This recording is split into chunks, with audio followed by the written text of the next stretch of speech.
152nd episode of Korea Podcast. I'm your host Jack, located in Ulsan, South Korea. Today is the 21st of March. I hope everybody's having a fantastic day after a fantastic weekend. Let me just check to make sure that the sound is all okay here. Oh yeah, it's busting. Bust.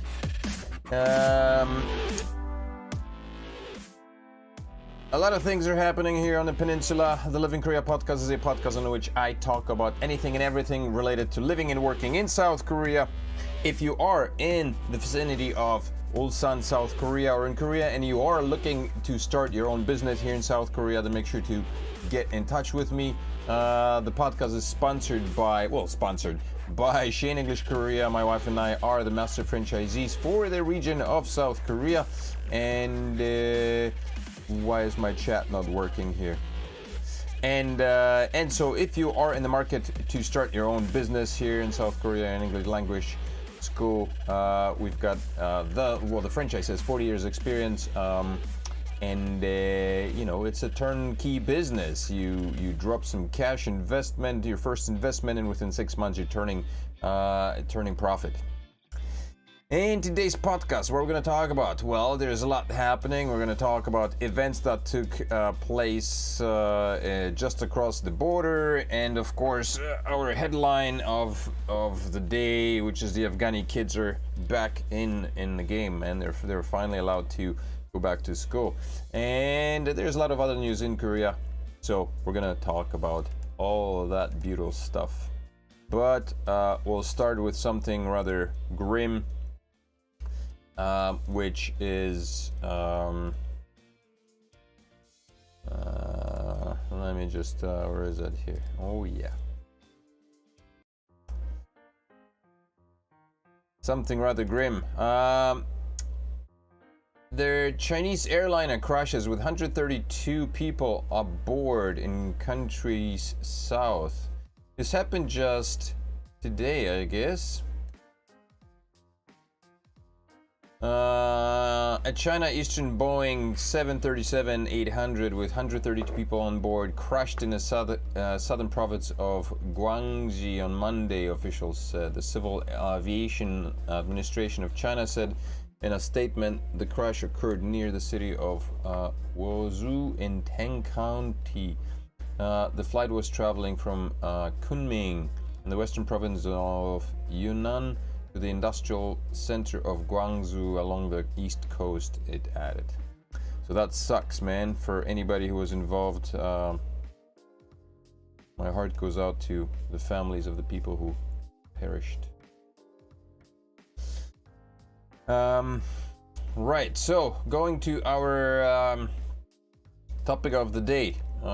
Children of Afghan evacuees start school life in Ulsan last week and a while back. For those who are new to the podcast, if this is your first time to the podcast, then make sure to smash up the like, subscribe to the channel, and support us in any way you can.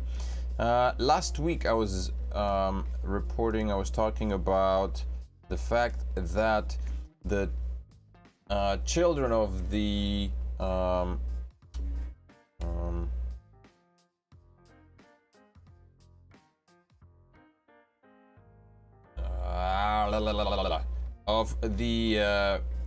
special group of the Afghani refugees were not admitted entry into the school of what is it? What was the school? Seoboo? I forget the name. I forget the name of the school. Can you believe it? What's the name of the school? Anyway, parents were upset that these children were coming into the school, and they were basically they were making excuses about how the school, they were not notified by the government. The Korean government has not notified them that the kids were coming in, and there were complaints about the new settlers within the area, possibly bringing down the valuations of real estate, and just a whole bunch of nonsense. And these people were protesting, basically, racial bogus happening. And finally, finally the children were admitted to the school, and it seems like there are 13 schools that were admitted to Seoboo. Oh, here we go. Seoboo Elementary School in Donggu, Ulsan. Monday, which is today, Monday was the first day of school for 85 children evacuees from Afghanistan in the southeastern city of Ulsan after being airlifted here from the war-torn home country last year. Among them, 28 started school life at Seoboo Elementary School in Donggu, while 16 children aged 5 to 7 entered nearby preschool operated by Nox Elementary School and Sangin Elementary School. 19 middle school students and 22 high schoolers also began attending classes at 14 neighboring public schools Monday, including Namok Middle School and Namok High School. So it wasn't only that particular school, Seoboo, that was, I guess, that didn't permit the kids. I don't know what the situation was with the other schools, but I guess all of these children finally are able to attend school starting this Monday, which is today. I presume, because that's what it seems to have said, the articles have said. Before taking regular classes with Korean students, the Afghan children at Seoboo Elementary will learn Korean language and culture in special classes for 6 to 12 months, the school said. See, that wasn't so difficult, and they could attend the regular classes while doing so anyway. So it's not like they need to be segregated from the children. It seems like they are. So I guess that's the solution they came up with. Let's put the kids into separate classes so they're not with our kids throughout the school year. And you know, that's going to be under the pretext of giving them special classes. Regardless, the kids are in schools now and are able to receive some form of education, so that's good. While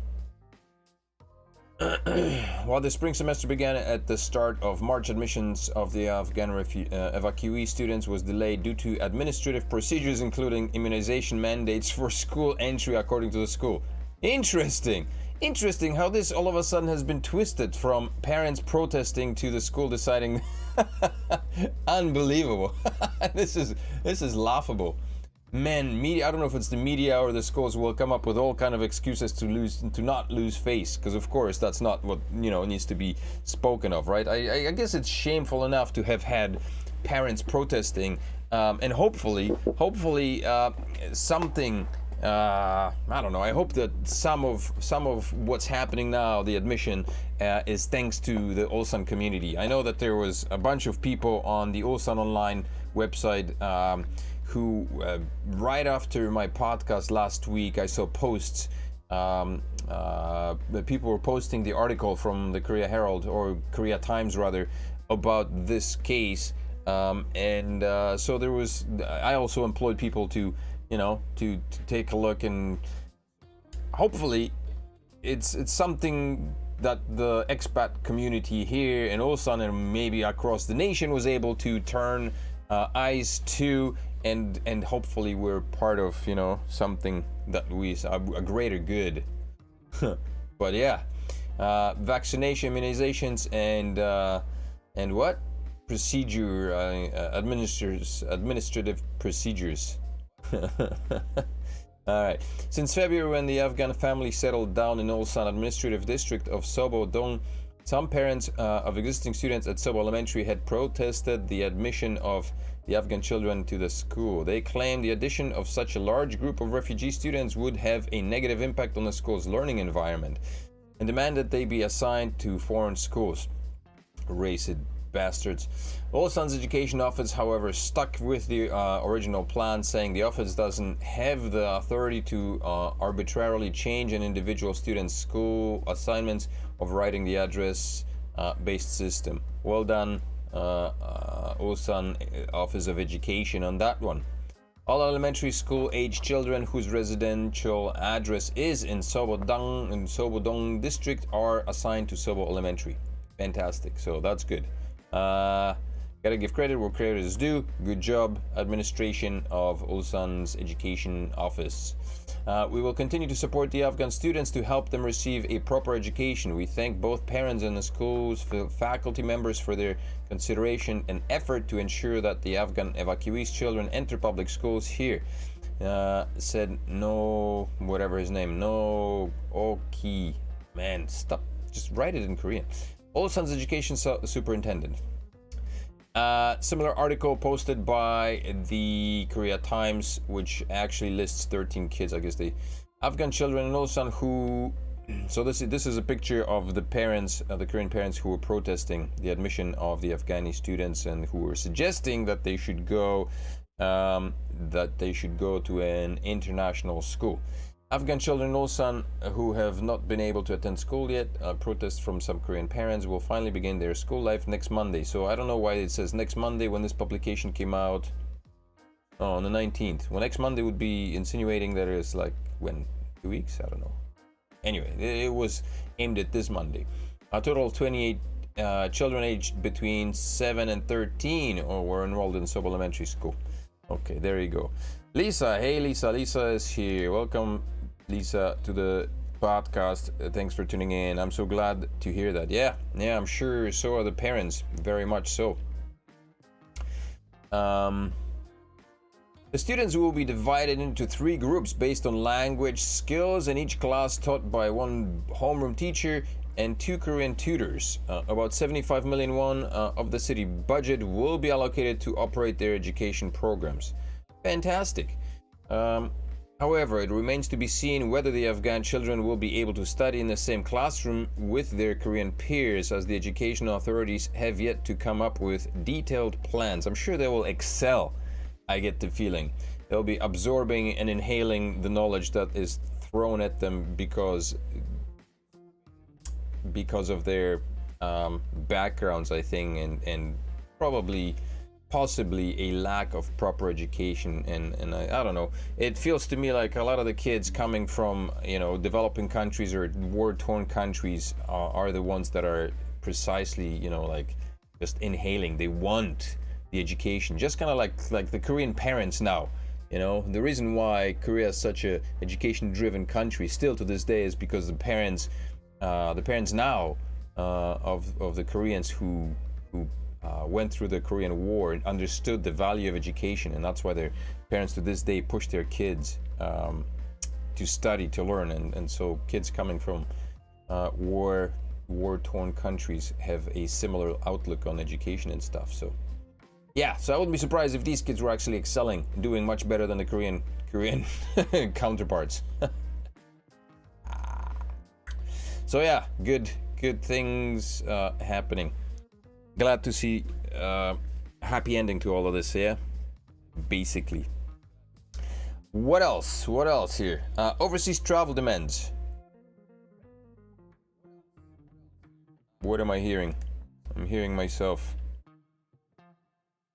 Better close this window. Okay. Overseas travel demands to pick up as a self-quarantine upon arrival lifted. So basically we're looking at a very fast approaching, maybe not end to the COVID trepidations, but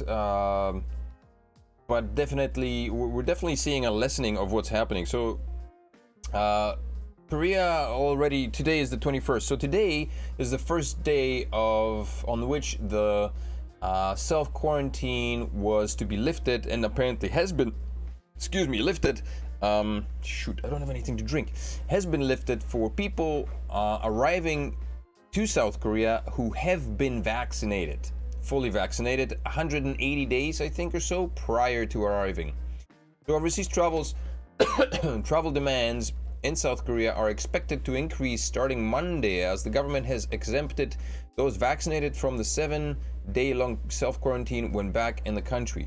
The Central Disaster and Safety Countermeasures Headquarters announced that those that have gotten their first dose of the Janssen COVID-19 vaccine within 14 days before arrival in South Korea, and those that have completed their second or third dose of other vaccines are to be exempt from self-quarantine upon arrival. Okay, so if you got the Janssen jab 14 days prior to arriving in South Korea, then you're free to go.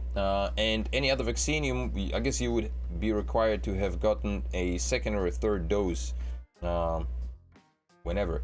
This measure is expected to increase travelers at Incheon Airport, International Airport, starting Monday, the day the measure comes into effect. On Monday, Incheon International Airport expects a total of 11,000 travelers, including 5,000 outbound 6,000 arrivals. Hana Airlines said it will resume flights to Nagoya, Japan, starting from April 1st. The route from Incheon to Nagoya had come to a halt last April 29 due to the pandemic. So it's been a year. So yeah, things are picking up. Starting April 3rd, the air carrier will resume flights to Incheon from Incheon to Hawaii. So starting in April, we'll be flying to Hawaii. Jeju Air will resume its flights from Busan to Saipan.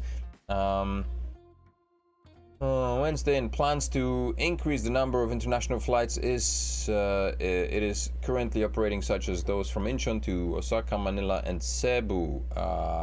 Jin Air will resume flights from Busan to Guam starting from April 16th. Although travel demands are expected to show recovery, increased oil prices are becoming a burden for the air industry. Apparently, we can expect a massive hike up in prices on air tickets. Because companies need to make the money back that they've lost over the past 2 years, right? The surcharge for one-way tickets on international routes will range from 28,000 won to 211,000 won, which is almost a 53% increase. Holy moly. Okay, there you go. Tourist airport workers heartened on first day of quarantine exemption for fully vaccinated arrivals. Monday, on 2-year-long mandatory quarantine for international travelers was lifted for fully vaccinated people. Yeah. Fully vaccinated people. So here's a kicker. Starting on Monday, those who completed their vaccination no more than 180 days ago or got a third booster shot will no longer be subject to 7-day self-quarantine upon arrival from overseas, except those coming from Pakistan, Uzbekistan, Ukraine, and Myanmar. So if you're coming from those 4 countries, you're shit out of luck. You're still gonna have to undergo quarantine, I guess. Doesn't matter whether you've been jabbed or not. Or maybe these countries do not offer the jabs that Korea accepts as being non-quarantine worthy. Basically, the articles that what was said before was that Korea will allow entry to the people, quarantine-free entry to the people who have been jabbed by shots approved by the WHO. Sputnik was not on the list. The quarantine exempt is expected to open up international travel. Blah blah blah. Yes, we know. That's the whole idea. Right. Okay. So yeah, there you go. If you're coming from Pakistan, Uzbekistan, Ukraine, and Myanmar, you're still gonna have to undergo the 7 days or maybe 14. I guess 7 days self-quarantine. Has Omicron wave crested in Korea? I hope so, because I kept making fun, myself and other people too. The last article, I think, this was last week, right after the podcast, or right before, I don't remember. I saw an article that stated, we would expect Omicron we would expect the cases to peak at 350,000. And literally just a few minutes later, somebody posted that it was around 400,000 that was talked about. And somebody else said 450. And within the next 2 days, I think numbers were in 700,000 cases per day. So I'm glad to see that this is lessening. An acquaintance of mine, baby daughter, got sick with Omicron, and that's hard, man. Having a baby go through something like that is not great. But I hope for his sake that if everything works out the way it has been, it seems that Omicron's got a pretty, from the cases that I heard, it's got a pretty predictable way of moving. First 3 days are the worst, usually sore throat and it's a pretty painful experience with high fever, and after 3 days things start to taper off, and then it's just into recovery mode, sleeping, resting, and eating a lot of food, because the first 3 days are kind of tough. So the peak of the Omicron wave in Korea may have passed, according to the health ministry, with daily new infections showing signs of slowing down. But concerns linger over another upsurge as the BA2 subvariant of Omicron has been increasing its presence here amid eased social distancing rules. Have you heard of that? No? It's not over yet, folks. It ain't over. Apparently there were two new cases, two new variants that appeared in Israel or something like that, but I guess who knows what's gonna happen. It will never be over entirely, right? Because you never want to. Some of the freedoms have to be restored, otherwise the global economy is gonna go crashing down on its face. But you do not want to lose all of the control that you've gained over the past 2 years, because all that effort would have gone for nothing. Country added 209,000 new infections for Sunday, a significant drop from 334 cases the previous day. So that's good.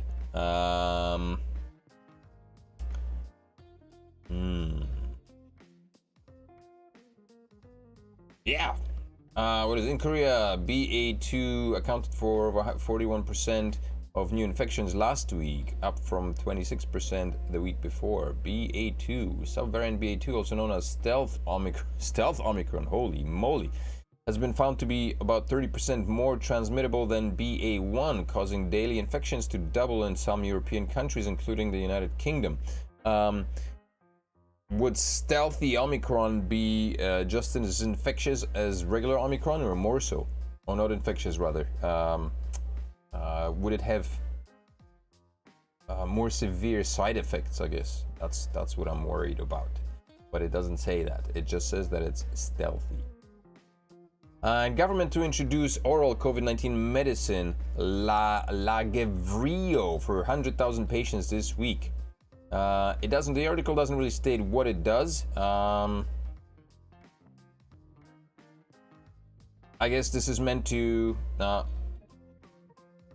So there was Paxlovid for 95,000 patients planned for April. The government is seeking to an early procurement of additional oral COVID-19 medicine.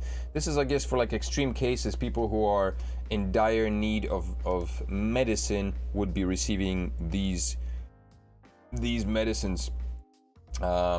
People at high risk, populations at high risk, I would assume. But, yeah. Korea's daily coronavirus cases dropped to 200,000. Good. Korea's new COVID-19 cases dropped to the 200,000 for the first time in 10 days Sunday due to the less testing over the weekend. See what I mean? If there's less testing, of course, there's going to be fewer cases. If you increase testing, of course, you will see a lot more cases. And this is how the population is controlled, and this is how the fear is controlled. When you start seeing more mandatory testing, you know, there's a purpose for that happening, and an increase in numbers obviously will occur. It's just common sense. Russia-Ukraine war poses food security threat to Korea. This is okay. So we're switching away from Corona. We're going to the global mess that's happening now in Russia and Ukraine, and it's almost like the topic is right now becoming similar to talking about religion, politics. I mean, it's politics, so yeah, people get very touchy. I don't know if you've noticed, there was a bunch of interesting memes on YouTube, on Facebook rather. Things like, oh man, I wish I could, should have saved some, but things like, I am glad to announce that I've taken a new position. I am no longer an expert in infectious diseases. I am now in charge of global political policy making or something like that. Everybody's an expert now. Nobody's an expert in infectious diseases anymore on Facebook. Everybody's an expert in global politics, because that's the way the cookie crumbles. Anyway, Russia-Ukraine war poses food security threat to Korea, and this is again how the media spins the narrative, man.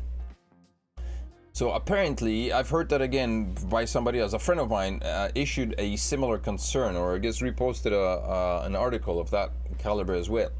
Russia's invasion of Ukraine has been posing a threat to Korea's food security, given that the warring nations account for around 30% of world's traded wheat, according to industry analysts Monday. Korea, which has a low food self-sufficiency rate, could face a food crisis in a worst case as a result of rising overall grain prices due to the conflict and abnormal climate conditions caused by environmental change and the prolonged COVID-19 pandemic, they said. So we've got the war with Ukraine, climate change, and prolonged pandemic, which all trifecta that will just mess us up majorly here in South Korea, apparently. If Ukraine and Russia experience a setback in wheat exports, wheat prices will naturally rise. In addition, corn and soybean prices, which are highly synchronized with wheat price, will also rise, adversely affecting Korea. If grain prices surge, food and livestock feed prices will rise, which will lead to overall inflation. Granted, if you feed your cows grain and grain prices go up, then obviously the prices of the cattle will also go up, right?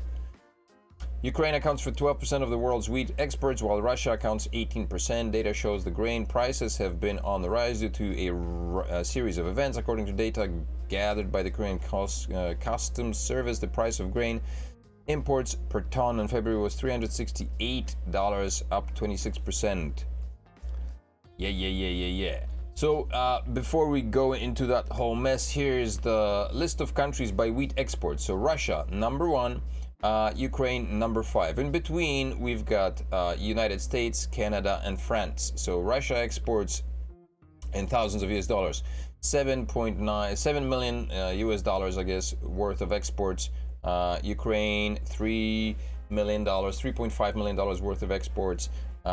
United States, Canada, and France combined have 17, over 17,000. And then there is Australia, Germany, Argentina, Kazakhstan, Poland. In terms of tons, 37 by Russia, 37 million tons of grain exported by Russia, 18 million tons by Ukraine, and 26, 19, and so on. So yeah, these two countries do export a whack of wheat, or grain rather, but it is not, it doesn't account for a massive number, and we don't even know. I don't even know what percentage of grain does Korea import from Russia and Ukraine. I have no idea. But this is the case. But in all fairness, Asian countries and Korea are largely rice-consuming. Is a largely rice-consuming nation, as well as the rest of the Asian countries. So, if this war is affecting the production of rice, man, that would be a problem, because I believe that most of Korean rice is actually imported. And Korea imports a massive chunk of rice, of its rice supply.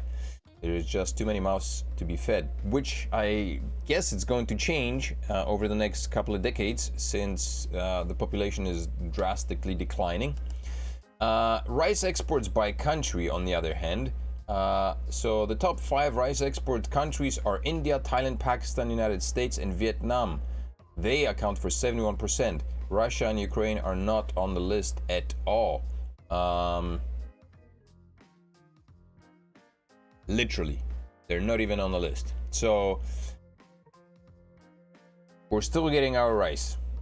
Not too many Koreans eat bread, and I think if bread disappeared, people would still live. So fear not. This is just media spinning its web, as they often do. This is an interesting article. Police looking into online chatter about hiring hitmen to kill President-elect Yoon. What is this insanity? This is from, Today article. Police have begun a preliminary investigation into online posts talking about hiring a hitman to kill President-elect Yoon Suk-yeol, officials said Monday. In the posts uploaded on pro-government online communities, unidentified writers talked about hiring a foreign hitman to assassinate Yoon before he takes office May 10th, Well, that's passed. According to the National Police Agency, some people alerted police about these postings that began to appear online on online communities after Yoon was elected March 9th and have since spread. The writers have yet to be booked, but can face multiple charges, including conspiracy and violation of the Communications Network Act. Wacky doodle doo. What's up with this guy, man?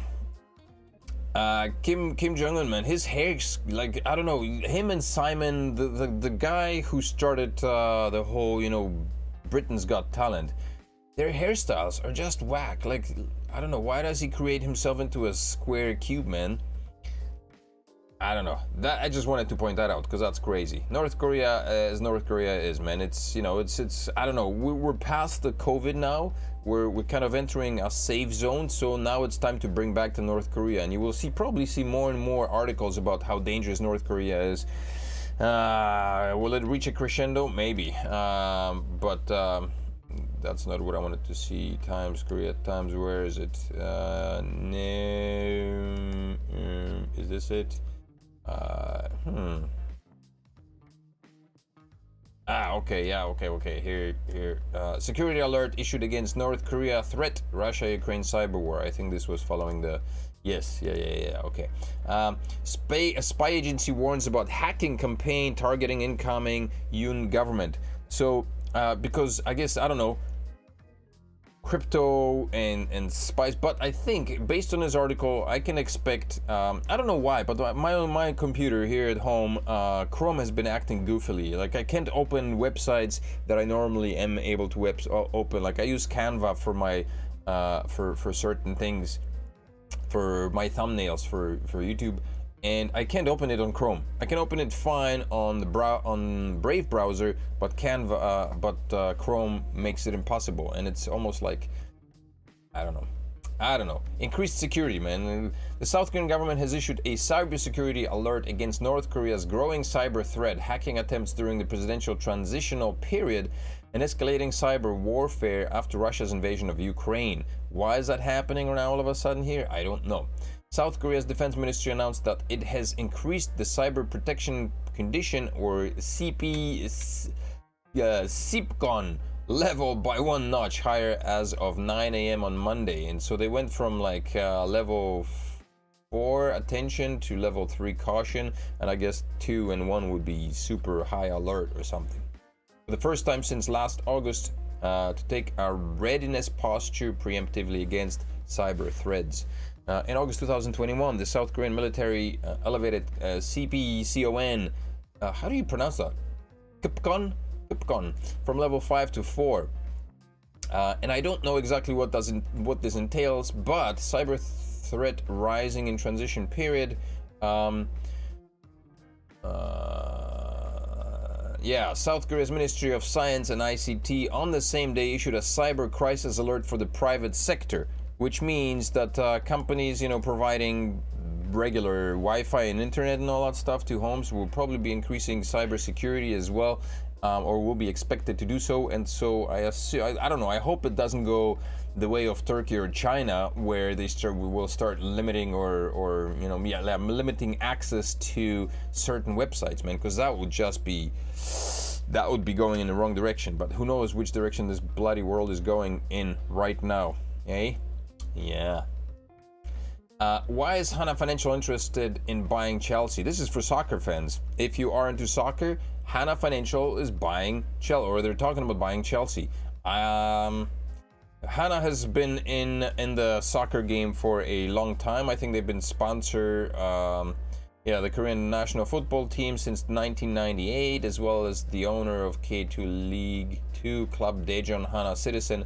And so now it seems like Hana Bank is making ways into trying to buy Chelsea. So they're trying to cough up a massive amount of money, 2.47. No, that's what they did.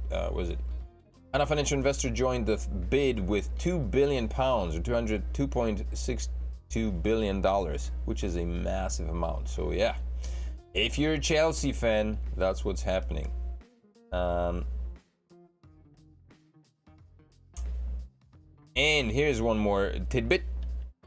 Korean banks expand financial services for foreigners. Apparently, banks are realizing that foreigners are people who need money, and they might want money, and so they might want to take money out of banks. The only thing that is problematic for banks is that foreigners are deemed as risky investments or something of that sort, because we could always boot it. South Korean banks are notorious among foreign residents here seeking loans and other financial products for their stricter screening and frequent rejections compared to Korean customers. But they have recently started to acknowledge that foreigners here could diversify their revenue sources. Surprise, surprise. So the service lends up to 20 million won at an annual interest rate of between 11 to 15%, which is massive. But if you're a foreigner, you could go to, what's the bank here? Jeongbuk Bank. The group's flagship commercial lender, Jeongbuk Bank. This is a JB Financial, AB, Shinan, Hana, and Woori, but nonetheless has a strong network across the... Yeah, anyway, okay. So, what is it? Jeongbuk Bank? Jeongbuk Bank, I guess. JB Financial Group. They're offering loans of up to 20 million won per year. Yep.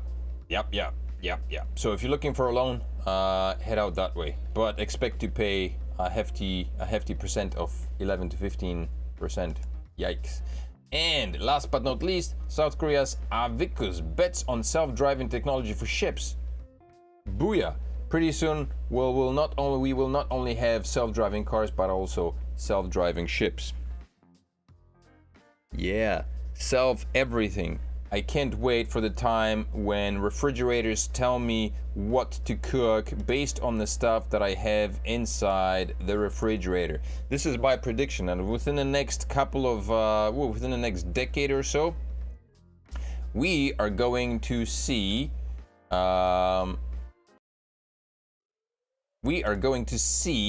something in the way of smart refrigerators, which will tell us exactly what's inside the refrigerator simply by asking. Just like Siri works right now, or whatever, what is it, Amazon Echo. You will be able to come in home and say, refrigerator, what can I cook today? And the refrigerator will give you some ideas based on the stuff that is inside the refrigerator.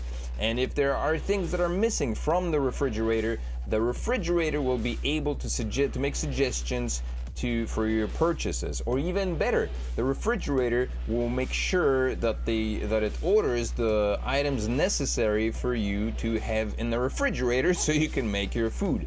And all of that will be run on the blockchain, and you will be able to pay with Bitcoin and any other digital asset that you possess for the purchase. So, having closed off with that, I suggest that you, my friend, head over to the Crypto Market Updates podcast, which will start at 11 o'clock, and join me there for a discussion on cryptocurrencies and the trends that are happening right now. Thank you all for tuning in. Lisa, thanks for swooping by again and for chiming in. If this is your first time to the podcast, to the Live in Korea podcast, or to the Korea podcast, make sure to smash up the likes. Remember to do that. Subscribe to the channel, and I hope to see you next week on another fabulous episode of the Korea podcast. Have a fantastic week, and I will see you next time. Bye-bye.